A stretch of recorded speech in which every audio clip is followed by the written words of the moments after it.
So in die landbouindustrie weet ons die belangrikste en die kosbaarste ding is die jeug. So, hier agter my staan EP en hulle is besig by Farm Skills en ons gaan 'n bietjie by hulle hoor, hoekom is dit so belangrik om juis lewende hawe skole, al hierdie goeders betrokke te kry van draadspan tot pypkarbou en waar lê die nut en waar lê die toekoms vir die jeug? Kom ons gaan luister 'n bietjie in.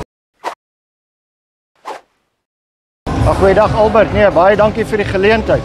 Jy weet, die Farm Skills het begin uit 'n behoefte waar ons graag wil hê dat kinders wat in vakverband teen mekaar kan kompeteer. In die Vrystaat het ons die hele Farm Skills gedeelte begin in 2023.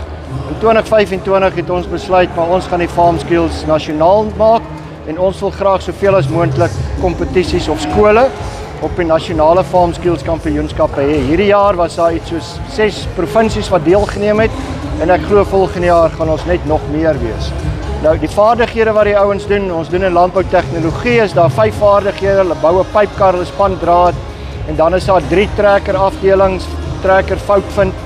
Hulle doen dan ook ploeg en dan ook 'n boerdery of 'n trekker bestuurkursus en op die stadium is hulle juis besig om teen gesoute boere, 'n spannetjie wat gister deelgeneem het in die trekker bestuur, is nou besig om teen gesoute boere deel te neem op die baan wat die boere uitgesit het by hek nommer 3.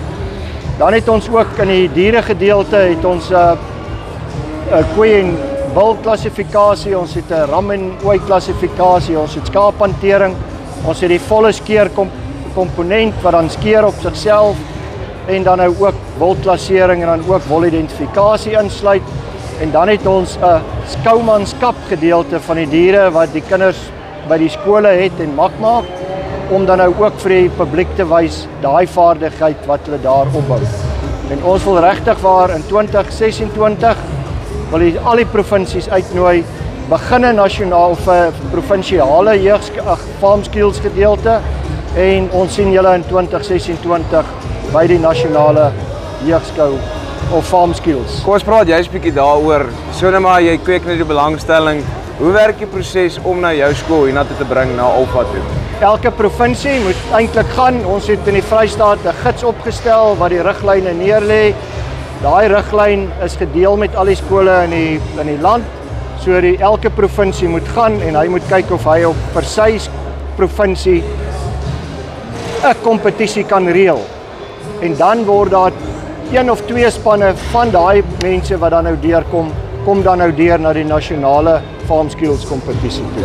In die Vrystaat het ons iets so 16 spanne wat deelgeneem het in 25.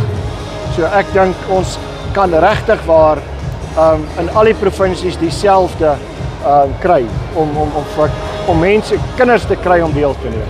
EP, dankie vir jou tyd en dankie vir wat julle doen. Waardeer dit en baie dankie vir die geleentheid Albert. Right, so daar het julle dit. Op die einde van die dag, hierdie is pret. Hierdie is pret vir die kinders en jy kan sien hoe passievol hulle is van draadspan tot pypkarbou tot die trots wat hulle het oor die diere wat hulle skou. So as jy wil seker maak of jou skool wil inskryf, kontak bietjie, kyk hier onder, ons gaan die webtuiste hier onder sit. Gaan bietjie, gaan lees bietjie op en volgende jaar sien ons julle ook hier by Nampo Alpha. Dis vir ons spys oor en uit.